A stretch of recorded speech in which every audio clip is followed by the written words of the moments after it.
Hello, friend. This is Legal Design Thinking in Real Life, a live series brought to you by Lawyers Design School, where we help lawyers and legal teams to adopt the skills and mindset of legal design. My name is Hannele Korhonen, and I'm the founder of Lawyers Design School. I'm very happy about today's guest, Emily MacLoud, a design strategist at Portable, and our topic, speculative legal design. I will let Emily to explain to us what that is, but I think that in legal industry, we are many times so focused on the here and now that we neglect the future or the futures, because there are many possible futures. And the thing is that the future does not happen. The future is made, and it's our responsibility as lawyers and legal professionals to think long term. And if I'm understanding correctly, speculative design is one of the ways to imagine the future. So hello, Emily, and welcome.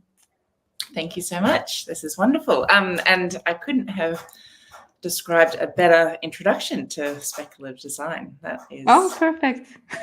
Good that we are aligned on the on the topic. But yeah, it's very, very late where you are. Can you share us where you are?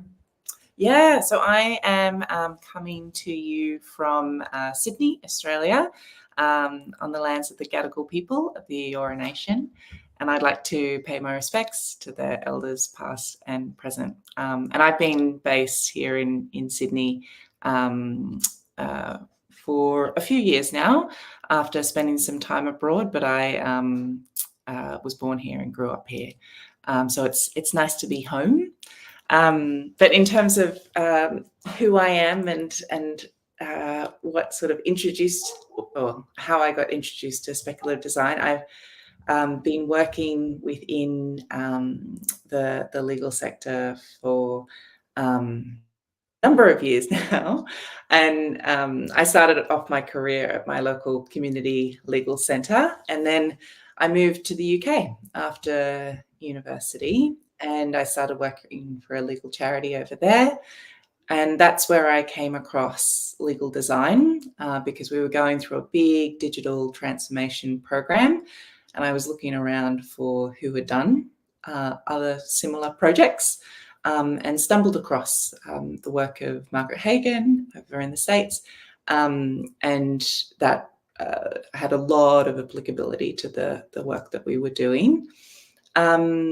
And since then, I've been working for a number of different organisations, focused on making the world of law better through design. And I came across speculative design only quite recently, and it was through my master's program. I'm doing a master's in design futures at RMIT, and we were exposed to collective imagining, and I thought, oh, what's this? I haven't come across this. I thought design was all about making improvements to the here and now. You know, the idea of imagining, I'm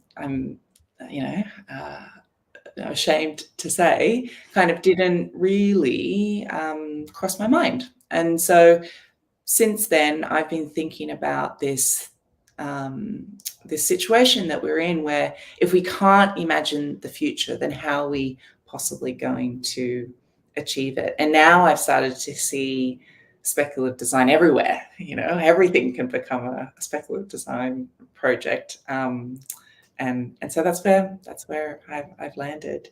I'm at Portable, which is a research, design and technology agency, and we work across a number of different social impact areas. We've been working in the access to justice space since 2012, but we work sort of also in death and aging, mental health and education, and actually in the death and aging space. A few years ago, one of my colleagues ran a really successful project, a speculative design project that looked at how we could make the process of dying and death better, because it's usually a topic that's not really talked about. And so they came up with what they called sort of the most deathable city. And so that was also, a really interesting application of using speculative design outside of the legal space, but certainly something to inspire.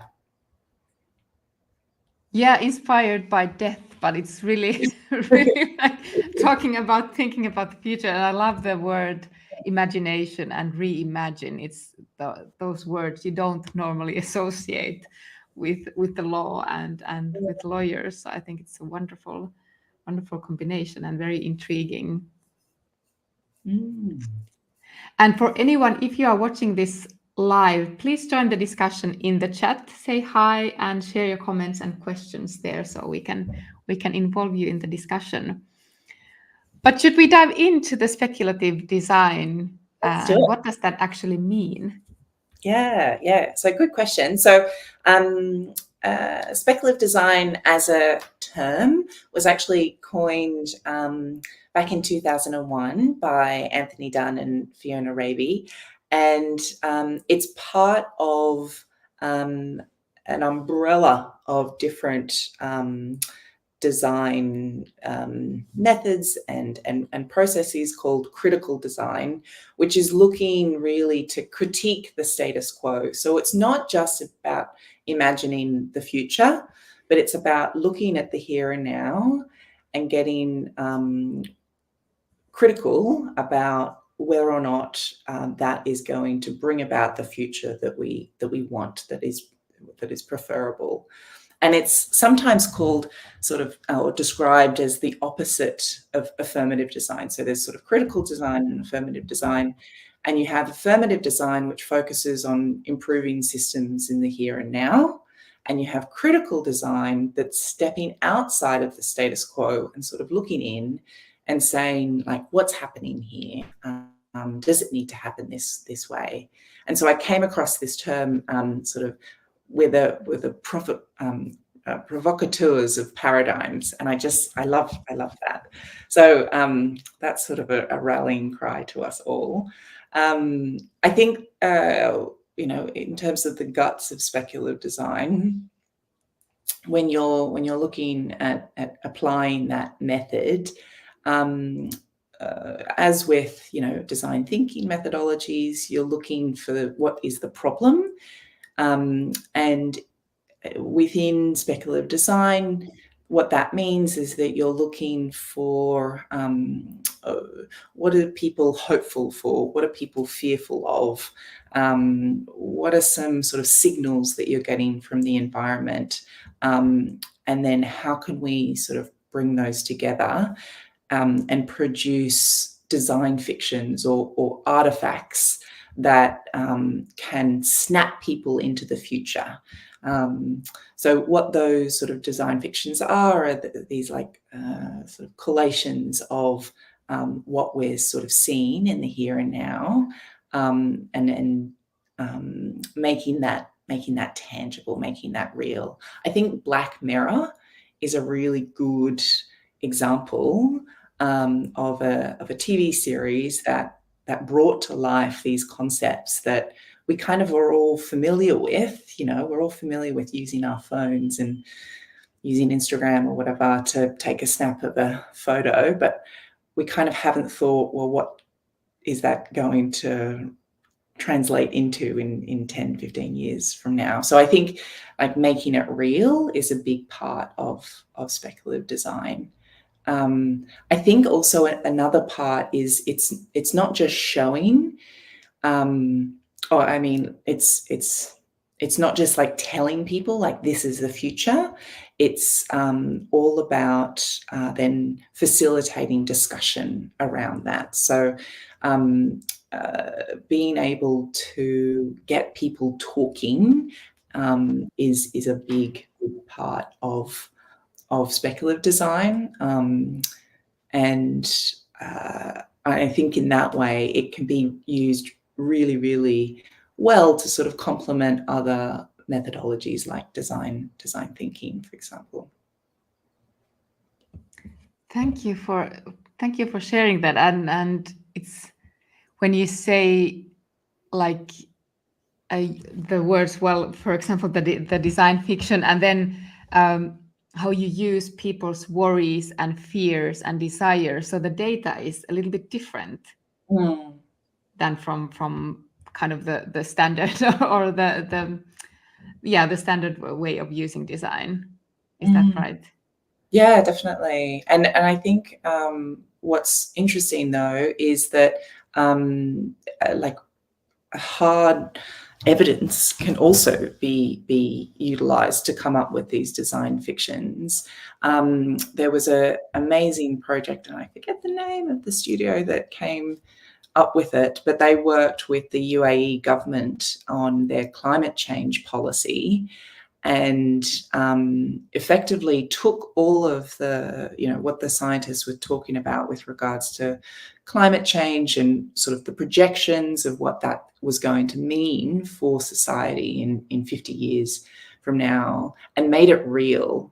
And the thing that really got my attention was that they formulated a gas-like substance, and that gas was like the smell of the future, and it was really toxic. And they got all of these government officials to put these masks on and take a big sniff of this like toxic gassy gas. And all of the government officials were like, oh, I don't want to be walking around in that, in the future. And so I think, like, while yes, hopes, fears are part of it, we can also use sort of, lots of like scientific facts and signals to create these design fictions. Yes, that's so interesting. Mm. So who would benefit from using this methodology in law? Everyone. You work in the access to justice space a lot, but yeah. No, it's a really good question. I'm a big fan, so I really do feel like everyone could benefit from it. I think if we were to think about its sort of uses, it is a way for everyone to come together to sort of collectively imagine, and that means that it's not just a few people who have the ability to bring about the future that they want to see. What speculative design does is that it can find ways for people to imagine a future that they want and make that real, and articulate that in a way that might not have been possible before. So I think that it's about, in that way, equalising the playing field of people that get to imagine. I think that there's also, in terms of who is benefiting, there's a way of being able to get people into conversations that they wouldn't otherwise, and get them to think and reflect on things that they wouldn't have otherwise thought about. One of the people that are quite sort of significant in this space, Daniel Lutz, he talks about the fact that, like, when you put something out into the world, you really need to give people the space to talk about why they don't like it, and why and what future they might prefer. So I think that there's an opportunity to get people talking in and having discussions that they wouldn't have otherwise been able to have. And I think that it's also, and it's a great quote from Paul McGrath, who I worked with back at ICLR in England, and he talked about the fact that, like, look, with these sorts of things, it's not about getting it right or wrong. It's just the fact that you're questioning the present. And so in that way, I think it really does benefit everyone. Yes. And my experience, I've been using futures thinking methodology, which is pretty close to speculative design, is when we think about who will benefit. If we talk about the future generations and our children and their children, it somehow opens up many people to think about really more openly, and maybe more to have even more empathy. If we think about that, they are the ones who are the future generations are the ones who are then cleaning up the mess that we leave for them. So that we really need to do something about the mess right here, right now, to get that perspective. Yeah, it's really valuable. For sure. I think that you have some case study that you could share with us about how this methodology is actually implemented in real life. Yeah, definitely. So I've got 2 pieces of work here, and I'm going to share the first one with some slides, and then I'm just going to talk to the other case study. So the first, if I open up my screen, is in relation to a exercise that ran a few years ago now, but this is in relation to the wonderful book called Design in Legal Education. And the editors, Emily and Amanda, really wanted the launch for this book outlining what design can do for legal education to give attendees an immersive experience into legal design. And it was such a fun evening. It was in London at City University, and they had all these different stalls, and you got given a legal design passport when you arrived, and you had sort of an opportunity to go around each of the stalls and get them stamped. And so one of those stalls was a speculative design stall. And on this particular stall, attendees were invited to participate to imagine future legal environments that were prompted through sound, imagery, and scenario. And you can see the little stalls set up here. So we had a bit of a pin board, and on those pin board we had what if scenarios.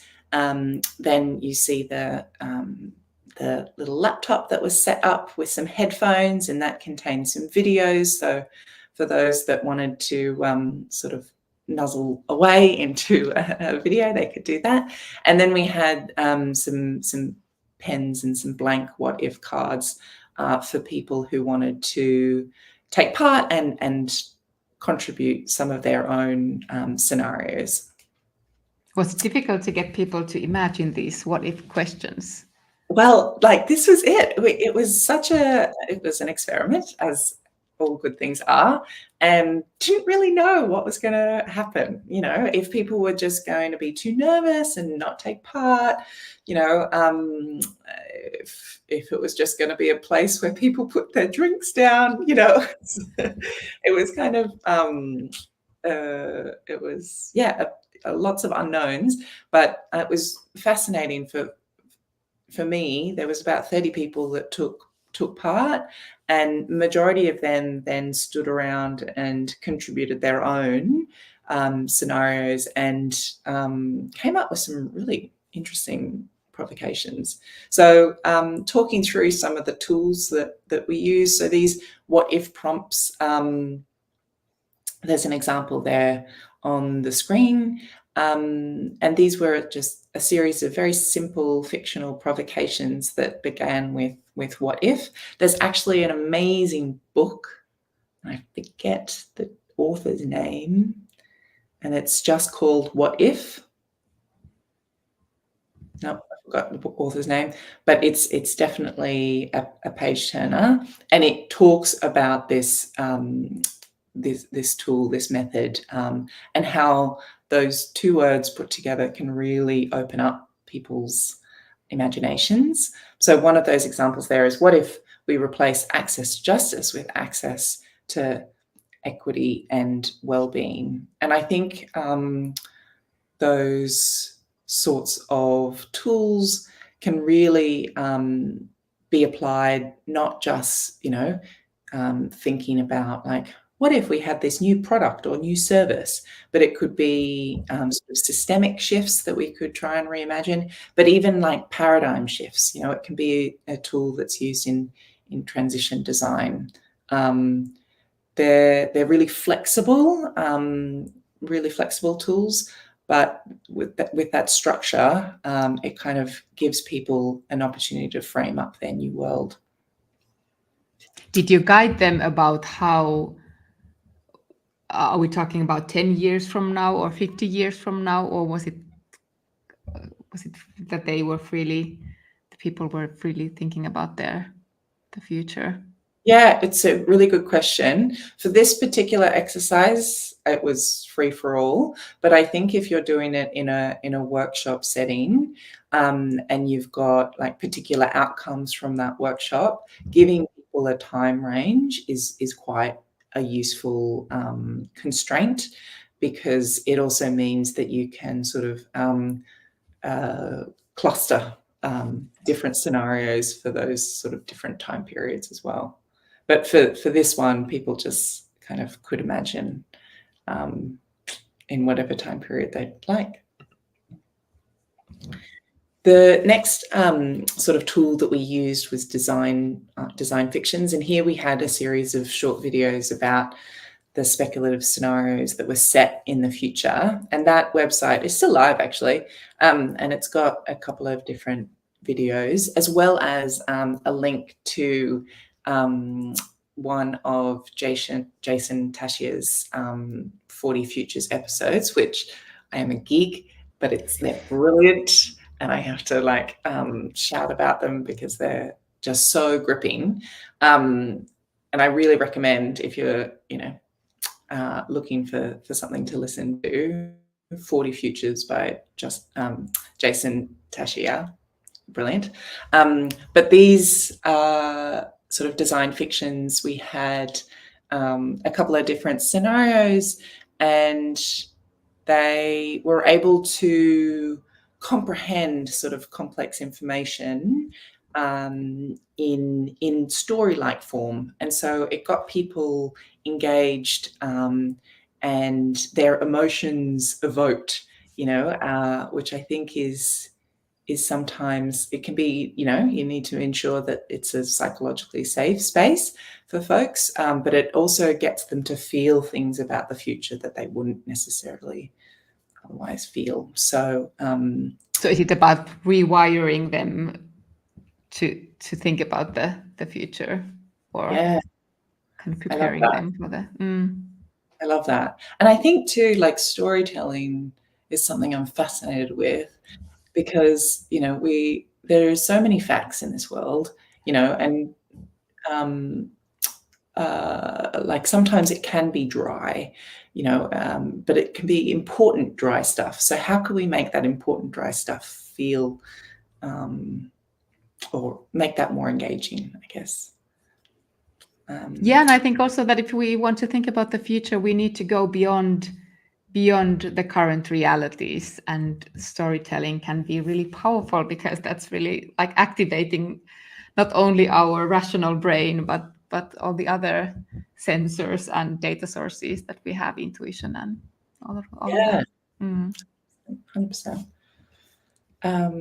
Cool. And so then in just these other tools, I'm going to just talk about scenarios, social dream, and backcasting. Other tools that are used in speculative design projects. We didn't go into them in the stall, but then also these are a couple of different websites that talk about other speculative design tools and methods that we can look at. But then in terms of the lessons or the sort of takeaways from this exercise, I sort of have pulled out these 4. And so the first is, because we were lucky enough to be in a physical space, it was really important to be intentional about how that space was used. And one of the people who participated said this about it, that the way that the boards were arranged on that sort of blackboard meant that after you made your contribution and put it up, the way the ideas were put together meant that they weren't just in isolation, and they were sort of intersecting with one another. And I think if I had my time again, what I'd love to do is like get some string or something and sort of tie futures together, so you could sort of see like, okay, if this happens over here, then what's the impact going to be for this future over here, and that sort of thing. I think that would be kind of cool. And so, yeah, we don't always have that luxury in a digital space, but sometimes there's opportunities like that. That second lesson enabled participants to engage in dialogue and associate ideas with one another. It was important for folks who did take part. They wanted to have a conversation about what they were contributing. That was quite clear, and they wanted to feel like they were adding to a conversation. That they didn't just have these sort of ideas in isolation. That third lesson, have a device that can snap participants into the future. I wasn't really sure how many people were going to, listen to the videos, but a lot of people did don the headsets and sort of, participated that way. And one of the lawyers talked about the fact that, like, actually, this was really great for us because it's hard for lawyers to be creative in these settings. It's hard to just sort of sit down and say, like, imagine the future, go. So having sort of those like devices is useful. And then that fourth one, enable anonymity. Oh, I got that word. That's good. I usually word up. Anonymity, so people can contribute freely and provide a psychologically safe space. So, talking about the future can be scary for some. We had a scenario in which one of the participants started talking about, like, well, what if we didn't have universities? And they were a professor themselves, and like that then got them to reflect on, well, that would, what would that mean for my job and my career and my, vacation and what I've been working towards. And so while it's good to be anonymous and, it's hard to be vulnerable and put your ideas up there, you also need to ensure that when people are expressing these sorts of ideas about the future, that they feel safe doing so. They've got some space to debrief. So there's some of the things that came out of that session. That's so beautiful. And those practical things, that how do you create that psychological safety for people to share, and also somehow facilitate the creativity, that it's not just like, no, go ahead and reimagine the future, but there are ways you can actually help people to do that. Yeah, definitely. I think the other project, and I won't go into it in too much detail, but so this is when we use speculative design on a client project at Portable. And it was a project that involved a number of different entities across Australia coming together. And it was about information sharing practices. And the way that we sort of set that project up was that we started with a discovery process, spoke to 40 odd different people,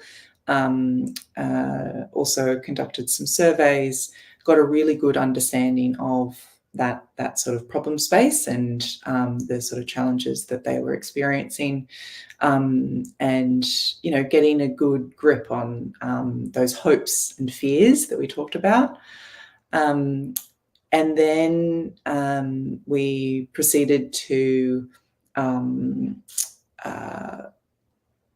present back to a select group of stakeholders a series of different like undercooked ideas.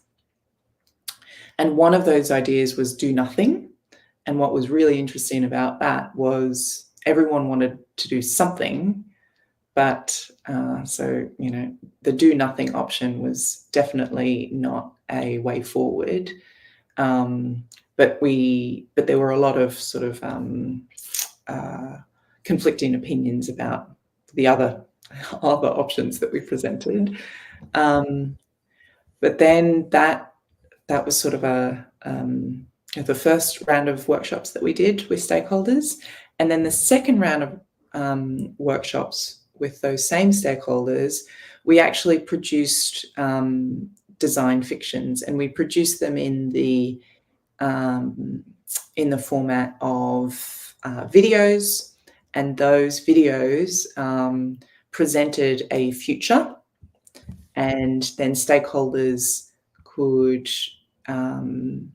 engage with those stories that were presented and feedback, you know, oh, I like this, I don't like this, and this is why.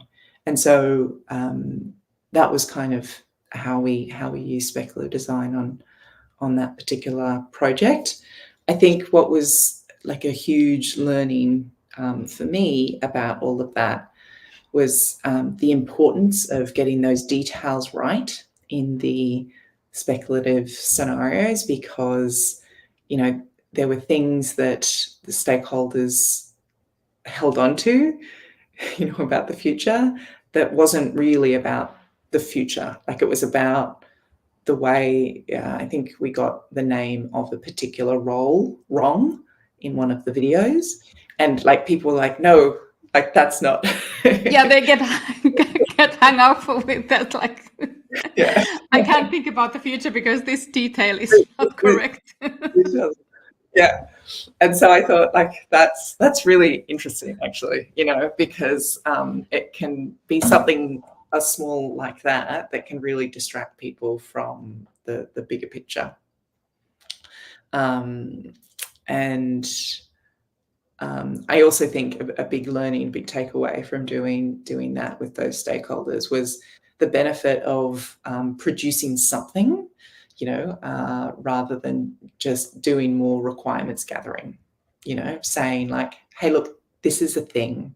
And this is a thing that we've produced because we're critiquing the status quo now, because we're seeing this play out in this way. What are your thoughts? So, yeah, a couple of things there. I can see the value of when you create those scenarios or fictions. It's kind of detaching people from there's something that you are not talking about. Maybe it doesn't feel so personal when you are actually talking about the fiction. I don't know. Is that what happens there? Yeah, I think so. I think there's like a special sauce, right? There's like a bridge. You kind of want to be detached from the future so that you can think about it objectively, but you want to be attached in a way that it still like resonates with you, and it's still, you can still feel it, you know, but that you can, yeah, but that you're disconnected from it so that you're not getting like wrapped up in the emotion. I don't know how to find that balance is the trick, I reckon, in all of this sort of stuff. Sure. What's your experience? Is it difficult to kind of get buy-in for using speculative design for clients? Do they see the value upfront that, okay, this is what we need to do first before we then try to solve those issues? Yeah, I think it's interesting, right? Like, we wouldn't, you know, we would talk about the fact that we would run design workshops, but in terms of the design methodology that we would use in those workshops, we wouldn't go into detail there. I think getting buy-in is really important though, because you don't want to lose people if you show up to a workshop and they think that the activity is too fluffy or not worth their time. So you kind of need to present it in a way that makes them feel like what they're going to be contributing is going to be valuable. Yeah, I think buy-in is a really interesting thing in this space. But if you get it right, then it can be super duper powerful. What was the impact in this particular project? I think it was useful for you to do that speculative design workshop. Yeah. So in terms for this sort of client project, it really was. It enabled us to have some very fruitful discussions around a whole bunch of different scenarios, and then we ended up packaging up 4 different options for the sort of client to take forward. And so in terms of what it enabled us to do was to also have everyone there where there were power dynamics to consider, and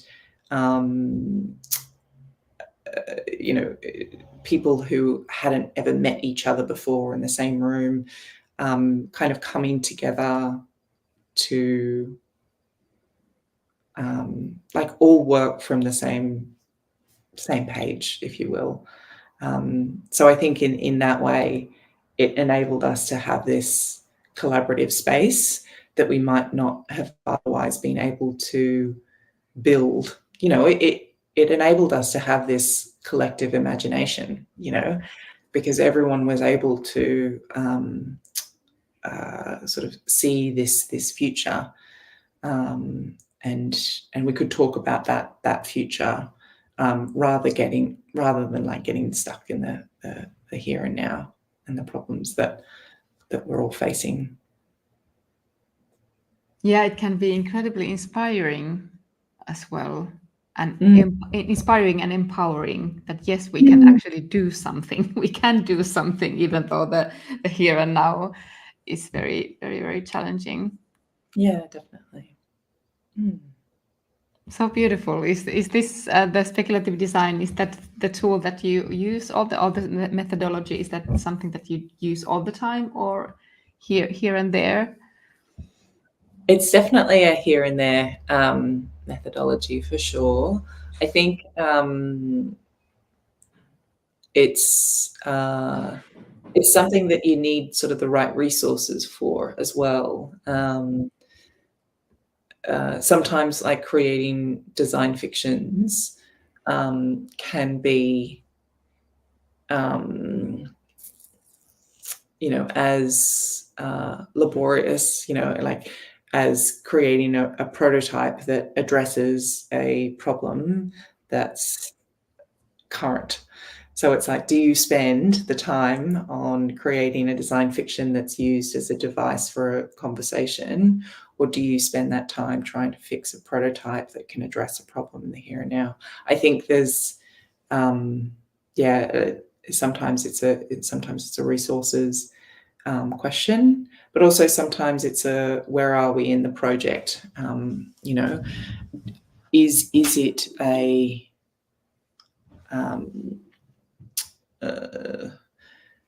is it the right time to start focusing on the future, or do we need to fix an immediate problem that's in the here and now?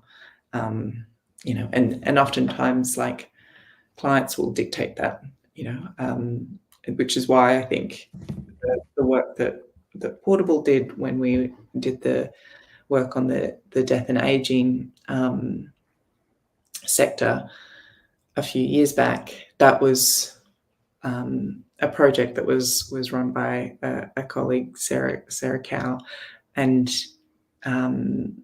that wasn't led by a client saying, like, produce this. It was, her and the Portable team doing that. So yeah, I think that there's something to be said about wanting to use that technique more, but when you're trying to fix all of the problems that are current, it can sometimes be difficult to convince people that that's the right technique to use. Yeah, I can definitely see that the design fiction part is what makes it a little bit tricky and requires more resources than some of the other design techniques.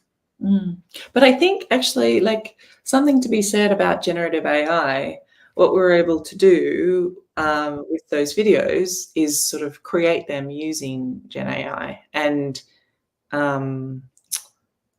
something that probably would have cost a lot and taken a long time to produce in terms of putting a little fictional scenario together using cartoons and that sort of thing. Actually, it didn't take that long at all. So yeah, definitely watch this space, because I think that there can be new opportunities as technology advances, as it does. Oh, that's perfect tip to use Gen AI for generating these design fictions based on your prompts. Hey, I wanted to, before we wrap up, I wanted to go back to you, because I'd love to hear something about from your personal perspective, your transition from law to design. What has your own experience been like? Your journey to legal design and design field? Yeah, it's been a bit of a roller coaster. And I think it's really lovely, actually, getting to know other legal designers working in this space, because no two stories are the same. So for me, as I mentioned, I started off my working career doing social justice work, and I thought that that's kind of what my career had in store for me. And then when we came across this sort of idea that we wanted to make our legal service work more effectively and efficiently, we started experimenting around how to do that, and we introduced a new online application form, and then we also started tweaking our CRM system, and I sort of started doing service design, product design, before I kind of knew what those terms meant, which was interesting. But then when I started to read about this sort of stuff, I was really naive, and I thought that the design method needed to be applied strictly, and you needed to go through steps 1, 2, 3, 4, 5. And now, sort of after a few more years and doing a lot more learning and a lot more conversations like this, you start to realize that it's more of a sort of a mindset, an approach that you take to solving problems. And for me, what's been really key is having this sort of an open mind. So not just focused on design thinking. You mentioned futures thinking before. Like, I'm getting really fascinated about that. I think systems thinking has a lot to offer as well. Certainly in terms of the spaces that we work in, where we're trying to solve sometimes not just like the client problem as in the client that's coming to us with a legal problem, but also trying to appreciate the context that they're in. I think there's also something to be said about change management, and there's a lot of theory and practice related to that, which is good to get your head around, because any design project is a change management piece as well. And also, getting better with, and this is something that I'm focused on at the moment, is like my information design, and the way that I communicate visually. I think there's a lot to be said about the importance of that. So for me, key takeaway is, just keep putting one foot in front of the other. Try to keep up to date with what's going on around the world, because there's so much brilliant work happening by brilliant people. And yeah, I think too sometimes is like, it's sometimes about the way you work. People remember the way you work rather than the work that you produce sometimes too. And so it's about just like being a decent human being. Oh, that's for sure. Oh, that's so nicely put. It's the way you work, and we have all these different bubbles like information design and futures thinking, and all these different kind of tools and methods, and of course they are super useful. And then we can always learn more. But then when you have the mindset of trying to figure out what works in this particular case and with these people, with this community, then the interaction will also tell you what is needed. Yeah, 100%. 100%. So what are you currently working on, and where can people find more about you and about Portable? Yeah, so in terms of, a couple of different projects that we've got on our plates at Portable at the moment, I'm working with a legal aid body, and we're working with them to improve the way that they deliver their specialist services to the public. And so that is keeping me very busy at the moment. And if you would like to stay in touch, definitely reach out on LinkedIn. And Portable also has a fantastic newsletter, and we send that out fortnightly. And it's got a range of different projects from all across the team. And so definitely encourage people to sign up to that. Oh, perfect. You're doing so important work. So thank you. Thank you so much for that. And thank you for joining me and us today. It's been so fun to talk to you and hear about your stories and case studies and your wisdom. Yes, no, thank you for the opportunity. This has been absolutely wonderful. Thank you. And thank you everybody for watching now or in the future. We are looking at you in the future as well. So thank you and see you next week. Okay. Bye-bye.